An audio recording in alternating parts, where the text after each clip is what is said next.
Pen Flare here from the Pen Flare kitchen. So we're gonna do a slightly different video today. As you can see, I'm still in pajamas. I woke up this morning thinking about a dish that my grandmothers used to make that I loved. It was stewed okra, and both my grandmothers made it. My mom's mom and my dad's mom. And I liked them both, but I have not had it since they passed and stopped making food. So that's been about like 20 years now that I've had it, and I haven't really gotten it from anyone else because it was something special to them. So I was like, you know what? I'm gonna get in this kitchen and try to figure out how they made it. Because my mother didn't like okra, and so she never got the recipe. I was young and dumb and never sat and asked my grandmother for the recipe, so it is gone. Neither grandmother. And so I'm gonna try to recreate it. Now I'm from South Louisiana, but I am from Cajun South Louisiana, not Creole South Louisiana.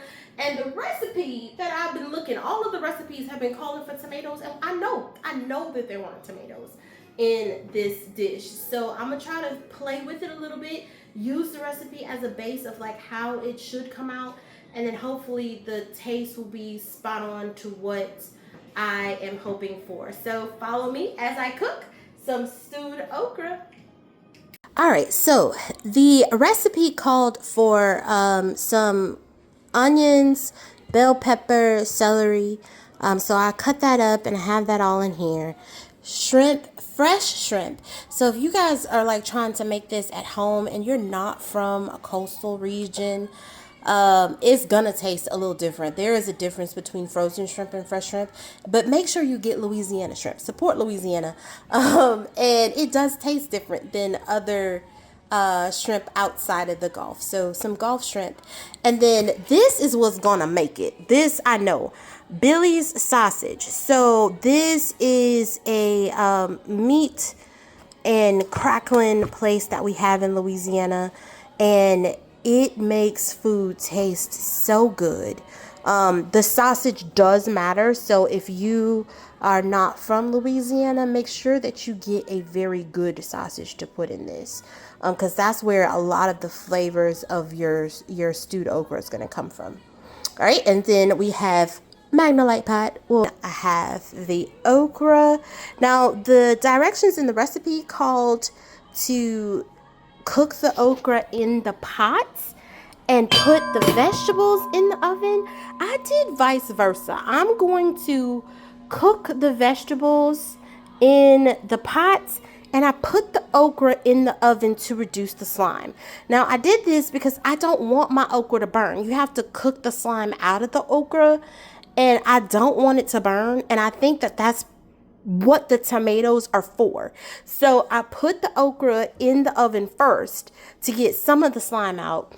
Then I'm gonna go in and put my my vegetables and saute that down in the pot a little bit, and then I'm gonna add the okra and saute some more. And I think that is gonna give me what I need for this dish. And then of course your spices, is all Louisianians know you need spices to make this work. It does call for chicken stock. I have some Tony's, onion powder, garlic powder, paprika, some cumin, and y'all, I might get in here and start adding more stuff when I honestly, I just have to get a feel for it because I'm not one that really measures a lot. I just kind of throw the stuff in. So let's go ahead and make this work. All right, so let's go ahead and cut open these sausage and cube them up. So let's go ahead and cut up these sausage. We put these knives aside. All right, so I like my sausage to be cut a little medium, not too thin, but also not too thick. It gives more per serving, but you're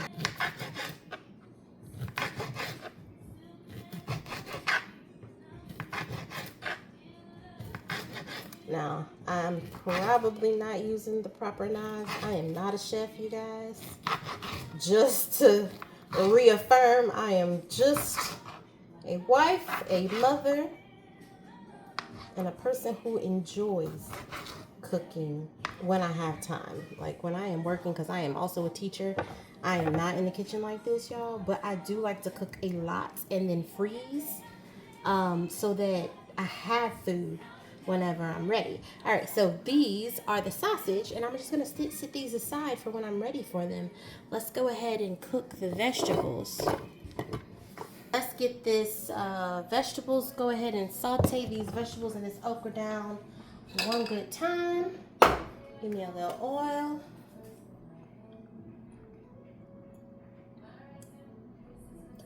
For the bottom of my pot. See, I'm wondering if I should use butter.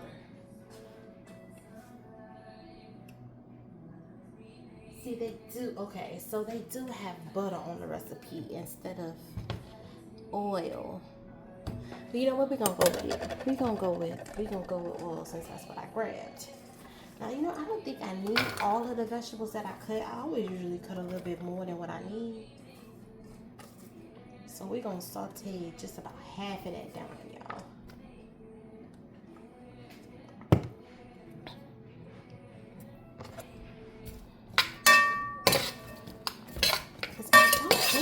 Make a lot. Like I'm looking at this now.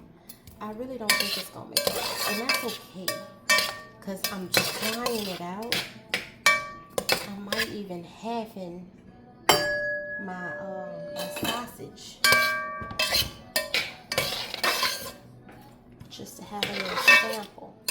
So the recipe did call for butter, and it said 2 tablespoons. I went on ahead and put 1 in because I used oil just in case. I'm gonna rock with a half oil, half butter mix. And I have canola oil. Alright, my pot is starting to sizzle.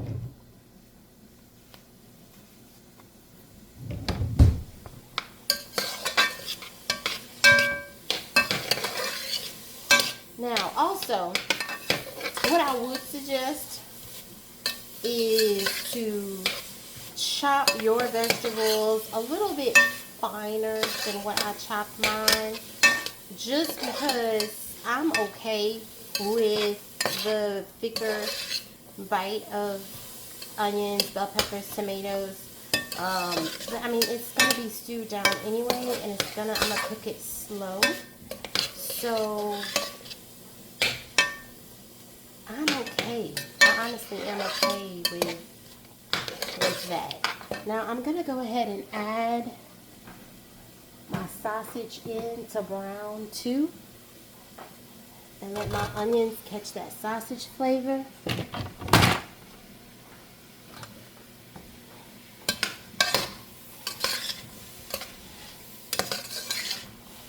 And like I said, you see your onions, they're gonna get soft in there.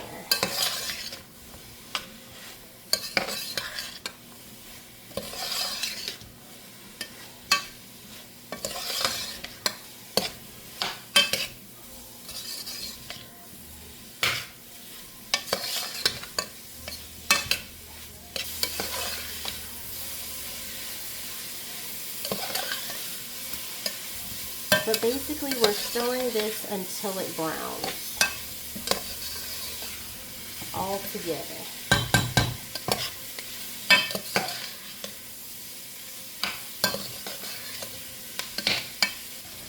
Alright, so it calls for garlic. I like to add the garlic a little after my saute method gets to going, just because the garlic will burn. Put about a tablespoon of that in.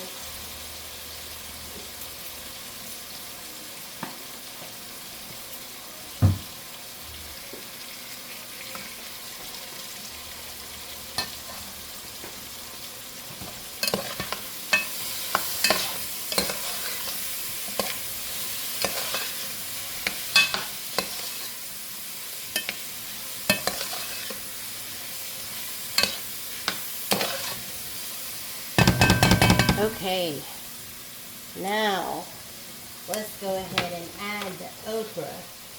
And like I said, this is already kind of like pre-cooked to get the slime out. We're just going to stir that in a little bit more to ensure we have the slime out, because nobody wants a slimy okra.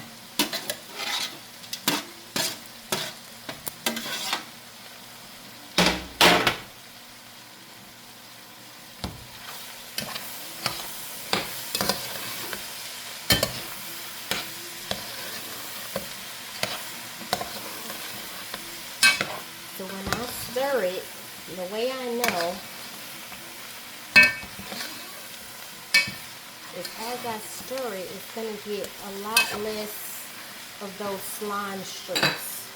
And that's when I know it'll be done. The pot is what I'm talking about. So we're trying to stir until we don't see a bunch of that little lines that we see in there. Okay. All right, so now it's time to add in our dried seasonings. And baby, please be generous. You want to be generous with that. You want to get it all in there good. All right, so we're going to start in with our Tonys. Then onion powder. Never could go wrong with onion powder. Garlic powder.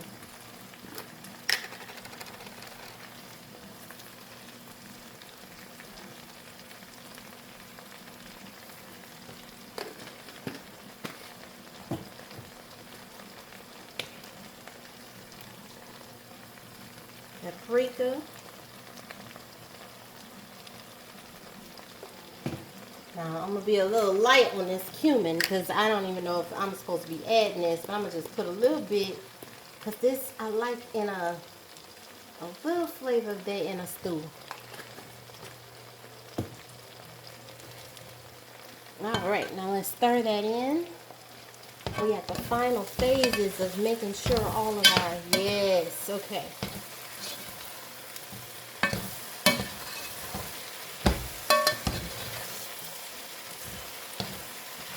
We got a lot less of the slime.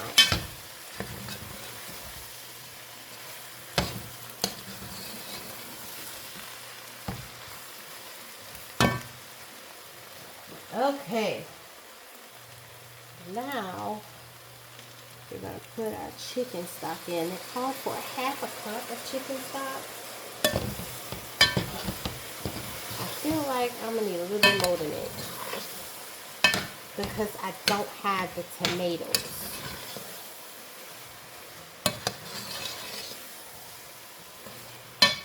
Yes, I am. I'm going to need a little bit more because I don't, and I'm turning down my heat to a low heat, because I'm going to get ready to,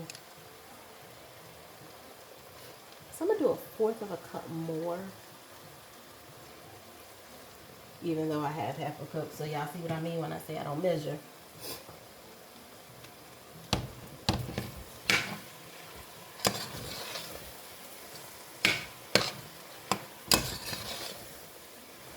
Alright, and so what is also happening, and why the pot that I have is so essential, is because as you add liquid, you know what, I think I might need to do a little water.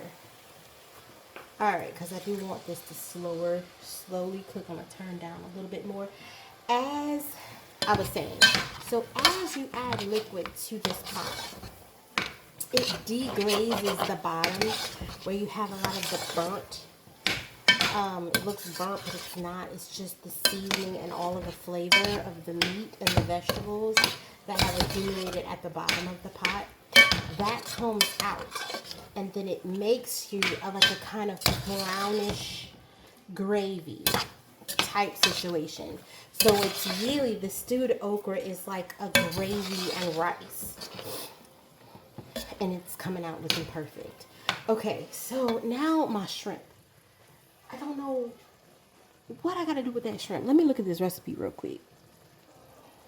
Alright, so basically they just saying add the shrimp at the end when you have about 5 to 7 minutes more to cook. I am going to lightly season the shrimp of this and just some salt because I don't want more, like a whole lot of salt. I'm just put a little bit of this garlic. It's a garlic bread, honestly, sliced and spice blend, but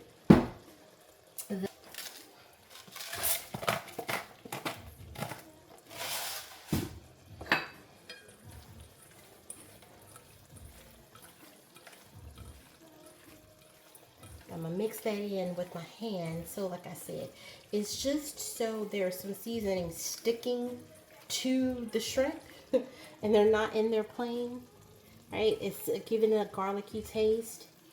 And then we're gonna just add that on in and let that cook.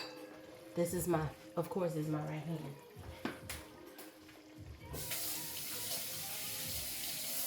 Quick hand wash and break. All right. Ooh, Lord, that's hot. Hold on now. That's the only thing about these Magnalite pots, y'all. So you're not about to sit here and hold that pot with your hand while you're cooking. You better get you. Because the whole pot gets hot. But it's what's needed.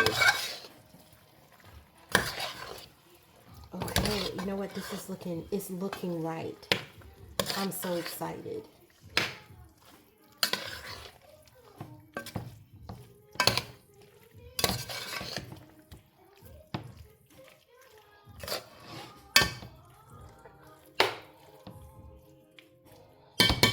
All right, so I'm gonna let that cook down, and we gonna cut it up just a little bit on medium heat. I'm gonna let it cook down with a little, cause it's looking like it's supposed to look, and I want it to cook down a little bit more. I'm gonna add a little bit more broth. Stock. All right, we're gonna let that cook down, let that shrimp cook. And then I'm going to show y'all the finished product over rice. All right, so here it is. All done with the rice. Taste test.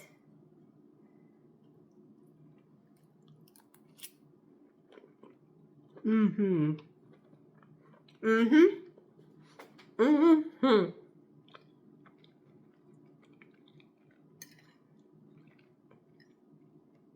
Y'all, memories. Sometimes you got to make the memories happen for yourself, but this is so good. It's so good.